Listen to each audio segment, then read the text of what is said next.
Hey, what's up, guys? This is Brian from Whisper Status 74, and this is our follow-up to the long-awaited RTINGS review of the VIZIO P-Series Quantum X 2019. We've been waiting for this for a while. Sorry if I sound hoarse. I just did the entire video and erased it by accident, so I apologize. I'm redoing it again. My bad. Quickly before we start, I did the review or the preview yesterday from their Insiders program, which was kindly sent to me by the Grizzle. And some of you guys were concerned that I was either undermining RTINGS or stealing their content. And I sent them a message before I did the video, and I got a response today from them and told them that I gave them their shout out and talked about their Insider program. And their response was, sorry. We appreciate the shout out and the support. Keep up the great work you do. I told them about the channel and told them that we were very appreciative and that I would encourage people to sign up for their Patreon, which is their Insider program. I won't be releasing their content. That's something I think that they should get paid for early. Right now, though, this is public domain and it's all of us just chatting. So, what a difference a day makes, guys. After the sitting with the preview yesterday and some of the numbers, the VIZIO Quantum P-Series X was a definite no-buy for me on yesterday's numbers alone. It wasn't on the peak brightness. We'll explain why that is negligible and not an issue. The problem I had, guys, was gradients. The gradients being an issue that they had last year, which they are struggling with more this year. I'm also getting some comments these videos are too long. I apologize if they're too long, guys. I have a lot to say, and I'm not a sponsored channel. It's just us chatting in here. I will definitely try to shorten them up. This won't be the video for that, though, guys, so I apologize. I'm sorry if I'm long-winded, but I am looking out for your best interest and if you should purchase these displays or not. Sorry about the creaking chair. So I will try to make them shorter. This won't be the one for that, though. Here we go. VIZIO Quantum X P-Series. Guys, these numbers are interesting because you can't always match them to last year's. These numbers every year are on this year's total. So they judge each display this year against this year's, not last year's. So, for instance, if you have an OLED with an 8.9 or 9.1, they just can't give the C9 or the next OLED a 9.2, which means in 4 or 5 years they'll be at 10. It doesn't work that way. They have to almost reset the bar every year.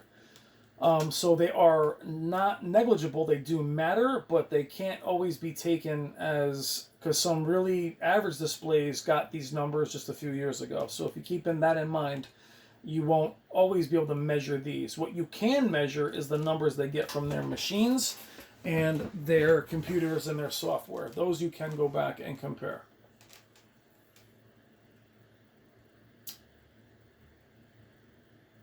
Where am I mostly concerned? Now, guys, a lot of times with RTINGS, my experience with them, I've been following them for years, back when Cedric was doing the videos. You can read all this on your own. We're going to go over, though, is reading between the lines, guys. This is every LED, as far as I'm concerned. This is great to hear. Where the real information is right in here. Okay? Motion looks great thanks to the outstanding response time. We'll talk about that later, as it didn't do well in motion but did great in response time. So that is very interesting. I'm hoping to get a response from them on that. Low input lag, great. It doesn't support any advanced gaming features. I got that. Unfortunately, picture degrades at an angle. Got it. This is where it's most important. There is noticeable banding in areas of similar color. Color gradients, that's exactly what that means, guys. And that's where it struggled last year, and it not only didn't get better, it got worse. This number alone, you'll look at it down low, was going to keep me from buying it. And it still may, but let's keep going. Keep in mind as we go through this, guys, where you are in position. Are you somebody who's buying your first 4K TV? It's very, very important if it's your first 4K TV. If you're upgrading from an already very good 4K TV, keep in mind. I think upgrading, unless you're going up in size, the quality should be better than what you already have. And this display does well in some ways and doesn't do well in others. But it's all about you guys discerning what is more important to you. The design stuff, this is all going to be your preference. I'm not interested in it at all. If you are, every other channel focuses on design It looks like last year's. It's a pretty cool design. It's neat. It's thick. It's full array. It's very bare bones. There is no cable management. You can hang it. I don't love the wide feet. That means the table, I'm having a table built to hold mine if and when I get it. I will also say the comments on the video from yesterday, the majority of you are telling me not to purchase it. So we'll see if you guys seeing the full review has changed your thought process on it. Temperature. This stuff is going to be interesting, guys, because I do have a theory on why these displays are getting away from full array. I think that we'll do a separate video on it. I think these displays, they don't want to do more zones. I think it's going to cause problems in the future. Okay, picture quality, 8.2. Very good. Standing native contrast ratio, very important. And the local dimming feature is great. They usually say local dimming's pretty good. Last year's model, this is one of the brightest TVs on the market, and it has the widest Rec 2020 color gamut we've measured so far. That is not so far this year. That is in their history, as they will say down there before. It has a great black uniformity, excellent reflection. I don't care about reflection handling. Decent gray uniformity. That means DSC, guys. That is all something that is important. It may be unit by unit. We have to make sure this isn't a TCL situation with the 6 Series when it first released. Unfortunately, the majority of panels, it has not a good wide viewing angle. We know that going in, guys. For those of you that are new, LCDs are not great out wide. Keep that in mind. If you really want that, then you're going to have to go OLED, or you're going to have to go for the Q90R. They have a wider viewing angle, but I don't think it does an amazing job at that. Contrast. The contrast has an outstanding native contrast and delivers extremely deep blacks, even with local dimming feature off, which is pretty amazing because local dimming, I do not recommend ever having it off, as you will see some clouding. With local dimming enabled, the contrast ratio is one of the best we've ever measured, similar to last year's Quantum and the Q9FN. The Q9FN was excellent, and in my opinion, as good as the Z9D. Now, some of you are curious as to why I don't purchase the Q9FN. It's last year's model, guys, and it wouldn't really benefit us as a channel or community to have me go back and buy a TV from last year. That is hard for you guys to get, and if it's defective, they won't replace it. So Q9FN, I do recommend it if you can find it, but it won't really benefit the channel if I get one. So keep that in mind, guys. Full array local dimming is extremely effective at dimming dark areas on the screen and is one of the best we've ever seen. Very important. This is what you didn't see in the review yesterday. There is noticeably less blooming around bright objects than last year's model. That is what a lot of us were looking for, and that wasn't in the preview. There can still be some noticeable blooming around subtitles and dark scenes, though, and as well as around very bright objects and dark scenes. We've also seen that with the Q90R, especially in the Q900R.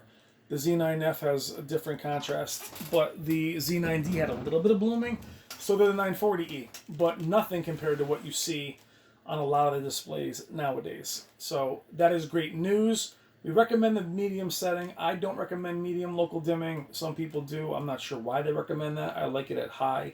It could be too aggressive. It may crush fine detail. The 75-inch model has more dimming zones and should perform a little bit better, but it may not because it is larger. Okay, these are the numbers that a lot of us were going bananas over last night. You guys can read these on your own. I'm not going to compare them to last year. But these are all still extremely impressive. A lot of you guys are struggling with the fact that it's not 3,000 nits. I appreciate that because it was marketed as such. But keep in mind, marketing 600 hertz panels on plasma back in the day wasn't exactly true. They were not 600 hertz. But let's go back here. This is where I think it does make a difference, guys. It has outstanding peak brightness in SDR, very close to the Z9F and the Quantum P series last year. The peak brightness after calibration, picture mode, local dimming set to medium, and the color temperature set to normal. This is where it gets really important. If you prefer a brighter image or a colder color temperature over an accurate one, a lot of us prefer this. We don't really care a lot about accuracy. A lot of us don't. We want vibrancy. The standard picture mode, we measured a peak brightness of 2,922. So pretty close to that 3,000 mark for a short period of time, meaning it wasn't sustainable, which is actually not that big a deal as we're looking for bright spectral highlights. But here we go. By design, the TV dims when it detects a static pattern. This is how they test their brightness, guys, is with static patterns. VIZIO sent us instructions on how to work around this, but we were unable to get consistent results. I'm guessing this is why these guys got delayed on this review. This is why it took so long. It's also going to throw their numbers off a little bit. So for all we know, it may hit 3,000. It may be brighter than last year's. However, I'm not sure if last year's had the same issue. I didn't read that review, not for a while anyway. What's interesting is their HDR peak brightness is actually lower than their SDR, but HDR tends to dim the image, but it does have a 9.2. That's it's very high. And these numbers are still pretty much off the charts. They also had the same issue here with the static pattern. I'm all over the place, sorry. Static pattern, same issues. If you look at standard picture mode, hit a peak brightness of 2741 in HDR with their set to cool. So the warm picture does knock it down. Calibrated dark mode also darkens the image. It does what it sounds like. So that is changing the color. So for me, what that means is I'm not overly concerned with the brightness numbers being a little bit darker than last year. I think their picture mode and their testing, reasoning with the pattern is darkening the image, and I think that's negligible. Viewing angle, I could care less about. It's an LED, though that's pretty low. Gregg Uniformity, this is a big one, guys. It explains here what that means and why it is spanning, or with sports and things of that nature, panning shots. It is more noticeable for me than in sports. Sports, think a hockey field all white, or football all green. For me, it's mostly gaming. When you pan back and forth, DSC is evident, and it is a deal breaker for me. I will send a display back on DSC if it's in the middle of the screen. Their unit does have it in the middle of the screen. There is noticeable dirty screen effect at the center of the screen, which isn't great for watching sports. I will add it's not great for movies. In near dark screens, the uniformity is much better. There is no significant issues. But the sides of the screens are noticeably darker. My 900E has darker corners. I'm not super worried about that. Where I am worried about is brighter corners, as you will see that in black bars. So, the biggest strikes against it so far from what we've read, in my opinion, is Gregg Uniformity. The brightness is negligible. The Gregg Uniformity is something to look out for. Now, also, guys, keep in mind, RTINGS does not cherry pick displays, meaning they buy them themselves. TCL has also said that Digital Trends, Caleb had said that he does get his, sent from the manufacturer. Those are cherry picked, and he also includes those in his reviews, that there may be differences there. This is more indicative of what we do pick up ourselves. Let's hope that's not a TCL issue like the 6 series where they all had dirty screen initially.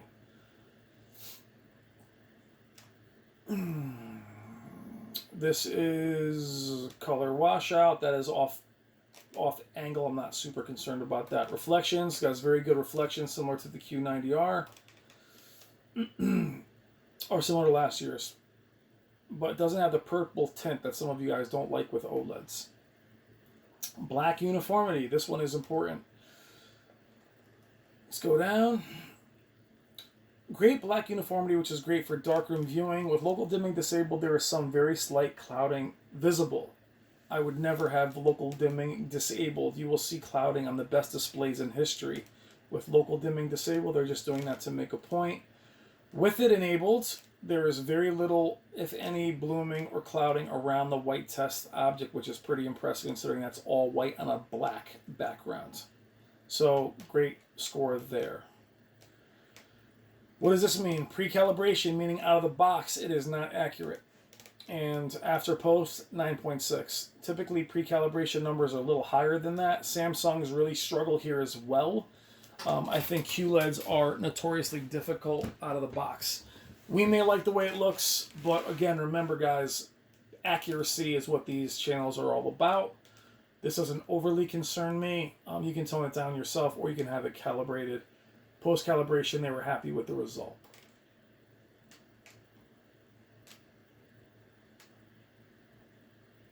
With our pre-calibration, the TV has decent accuracy, some noticeable color inaccuracies. Like I said, you know, it was inaccurate out of the box, and it has got a full white balance and color calibration system. It has outstanding accuracy once it is calibrated. You can also use some of their settings if you do purchase it. Here is its Achilles heel, guys, and what might be more important to you as a consumer. 480p is only a 7.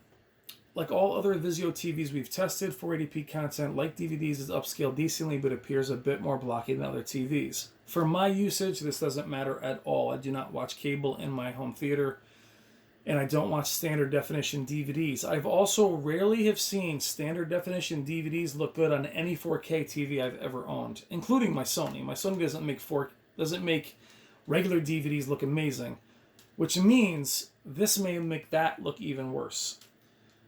720p, why is that important? Well, 720p is your cable box. Unless you have satellite or some crazy cable like Fios, you are maxed out at 720p or 1080i.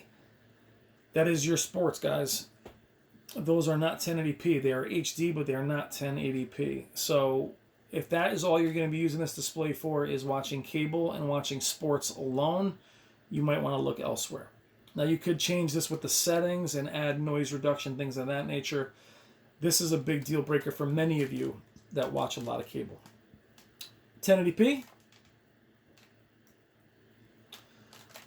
Movies, Blu-ray movies, older game consoles look almost identical, as good as native 4K. That's great. That's par for the course. 4K TV, they gave it a 10, which is all the 10 means is that it shows up like it should. Here's one thing, though, that is worth noting, guys. This TV also applies an edge enhancement even when sharpness is set to 0. This results in some noticeable issues, meaning it does add some noise. You can look at it and see it here. You'll see that on your own when you look it up. That might be a breaker for you guys, too. If you like a more natural image that's not as sharp, doesn't have that same edge, then you would not want to look at the VIZIO for that. But when you guys tend to pick up displays that have very high peak brightness, I don't think you're going to find that to be too much of an issue because you're already looking for that very edgy, clean image. Here we go. Color gamut, very important. The P-Series has an outstanding color gamut, one of the best we've ever measured. It covers the entire spectrum and has the best Rec 2020 coverage of any TV we've tested so far. Some dark scenes appear too dark, but otherwise the TV follows the curve well. Before tone mapping, TV brightness in game mode has identical EOTF. If you find the HDR too dim, check our settings. So why color gamut? It does very, very well. Color volume is also good. The TV has great color volume. It can display dark, saturated colors, and bright colors are close to the TV's peak brightness, meaning that it doesn't clip the highlights. It does very well across the board. Here is the second biggest problem, is gradient. This is super important, guys, and it was a weakness of last year's model, and it is worse this year. Those of you that have the Quantum, please jump in the comments and let us know how you feel about it. I know how you feel about it. Please reinforce if it's a big deal to you, if it bothers you. Gradients, you will see this when you watch the their review on your own. You can see some noise in it, meaning that when you're watching a movie with a panning shot or something like The Martian where it's all red, you will see some noise in the image. You will see some gradient problems. This is a big deal because you will see noise in the image, guys. So this is kind of a problem. Also, the reduced noise feature does not appear to improve gradients at all. Some of you that have this display have said that it has been fixed on firmware update. I personally don't believe picture quality should ever be touched with a firmware update, because I've known that they can be hurt by other companies. Samsung has made mistakes with clouding issues and messing up local dimming with their updates. I tend to leave my displays offline. So I'm not judging this on how it'll be in the future. I'm judging it how it is now, and right now that is not good. Is it enough to make me not purchase it? Not quite, but it's disappointing because this is the number that I cared mostly about. Brightness, negligible. Everything else so far, negligible except for the Gregg Uniformity and the gradation. That is the biggest one, the gradients for me so far. Image retention doesn't matter. This is interesting too, guys, because they contradict themselves a little bit later in the review. Pixels. The P-Series Quantum X uses inverse BGR subpixel layout, which isn't ideal for use as a PC monitor. When the enhanced viewing angle feature is enabled, it darkens some of them. I wouldn't use the advanced viewing angle. So what that's saying is that they don't recommend it as a PC monitor, but later give it a good review as a PC monitor. So I'm wondering if this is not optimum as a PC monitor only, but as a general PC monitor for gaming and some creation, content creation, it's probably fine. But that's a little bit of a contradiction, which is why these reviews aren't always perfect. So keep that in mind if you're using this strictly as a PC monitor. And I wouldn't use any 4K TV strictly as a PC monitor. This is where I'm really confused, guys, between us here. Motion. The P-Series Quantum X has very good motion handling. 7.9 isn't very, very good, but it's good. It has an excellent response time, but there is some ghosting in some scenes. It also has an optional black frame insertion feature, which I don't always use, I actually never use, which can also help improve motion clarity. Black frame insertion isn't the same as motion interpolation, so black frame insertion inserts frames, dimming the image, making things appear smoother, but which knocks down your peak brightness. At least it does that with Sony. I would recommend using it. So, I don't understand where they said improve motion, but we had some issues getting it to work properly. That's a black frame insertion. This model uses PWM to dim the backlight. All this flicker stuff, guys, I'm not super interested in, and honestly is not my strength because I don't use it. I never use it. So I'm going by its motion. I don't understand how it doesn't have very good motion handling, but has an amazing response time.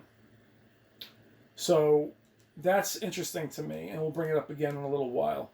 This is not something I love as I game constantly. Fast-moving animation in movies is important to me. There is some ghosting in some scenes. That sometimes is due to the content, but I don't love that. So that would be the third concern for me. The best thing, though, is response time. This response time is actually better than the 900E, which is the best response time in a while, actually. The PX has an excellent response time, very similar to last year's model. There is some overshoot and transitions. Overshoot I don't typically notice, which can cause some inverse ghosting, but this shouldn't be that noticeable. There is noticeable duplications in response time photo due to the backlight flicker, but not in regular content. Again, I have no idea or really care much about flicker free. I don't use it. It is not great. Didn't do well here. So if you're very interested in this, guys, you're going to have to look into it a little bit deeper on your own. I never use it, so I don't know a lot about using flicker free. Motion interpolation, it's got very good reviews for, or very good numbers for. Motion interpolation, some of you guys that love the, what's it called? You love the soap opera effect. That is something that's going to be important to you. It does it well. Black frame insertion, again, I don't use it, as it typically darkens the image.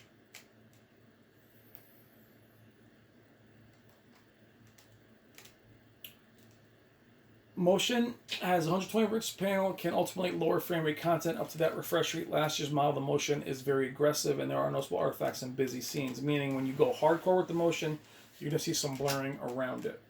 So you would want to go as hardcore, but I'm sure you can find a middle ground. Stutter. Now, stutter, what you guys will see is a lot of times stutter with OLEDs does mess up the image. You'll see some panning shots. You will see some stutter. You would have to enable motion lightly, like Sony has that True Cinema, to smooth that out. That's not a huge concern. Not a huge concern here. OLEDs do struggle here as well, so I'm not super concerned about that. You would have to use motion, though, to keep that judder from happening. Some are sensitive to it, some are not. I'm not super sensitive to it, but it's weird to see it on an LED. But not a huge concern for me. There is no variable refresh rate. Input lag numbers are very good. They're even better on input 5, which is a low latency input. What it may be important to you guys is the supported resolutions. It does not have support for 1440p. Some of you guys do use 1440p. I do not. If that's important to you, this is going to be a deal breaker for you because it does not support it at 60 Hz or 120 Hz or at all. Also, 444 Chroma is available on the P Series Quantum, but it will need to be in computer mode for that. That I don't love. I don't also love that Samsung used to lock me into a computer mode as well. I think they've changed that. Not a huge fan of that. I like being where I can have full RGB and 444 and use all my settings. Why computer mode is not something I love is a lot of times it grays out some of your picture settings. I'm sure if you jump out of 444 and go in 420 or full RGB, you can get your settings back. I am not positive of that though, but be mindful of that. HDMI port 5 is low latency. It does not support the some formats. HDR is not supported. It needs to be fast. It does do 4K at 60, which is important, but only at 420. Here is your HDMI 5 numbers. They are noticeably lower than HDMI 1. HDMI numbers 1 are still pretty good. They are lower for other companies, but to me this is still something we can deal with. HDMI 5 is very quick if you wanted to use that. So as gaming thing, it's pretty good for a gaming display to have that. It also has 5 HDMIs where a lot of them have 4. Audio, you guys, with Dolby Atmos, EARC, DTX ARC, this is a big deal for many of you. It is not a big deal for me because I have an AV receiver. The sound on this display is not very good, so keep in mind if you're looking for the audio return channels, it's not supported here. It is supported on other displays. I believe LG and Samsung do have support for it. That is important to you. It's going to be a deal breaker, guys, unless you have an AV receiver and I believe a soundbar. But if you're looking for this return channel, it's going to be hard. Input specifications, no HDMI 2.1. We already knew that, but they do have HDMI full bandwidth 1 through 4. HDMI 5 is not full bandwidth, meaning no HDR. Sound quality is awful. So if you're not going to have a sound bar, guys, this will be a big deal for you too. So those of you that are new to displays, the sound quality is going to hurt you. You're going to have a sound bar for it. That's all sound. Smart features are also a weak point. We knew that going in. You would definitely want to get a Roku or use your consoles or Blu-ray player smart features. TCL is superior in this regard. Same with LG, same with Samsung. Sony, I think, is not great because of Android. The interface, easy, but it's just not. You can use your phone or the remote. It's not great. So if smart features are super important to you, VIZIO is not going to be the one. Okay, let's get out of this and get into what's important. What I love that RTINGS does, this video is getting very long, comparing it. Now, last year, the VIZIO Quantum P Series was rated higher by them than the Q9FN. I didn't wholeheartedly agree with that, but everybody was up in arms. Now you guys are up in arms that the Q90 has beaten it. I'm telling you the big difference here is the gamer issue, the gamer noticeable, the refresh rate that this display offers, the Q90R, and the gradients, guys, is killing the Quantum XP series. If this wasn't an issue, it would be much closer. It does beat it a bit better. Keep that in mind.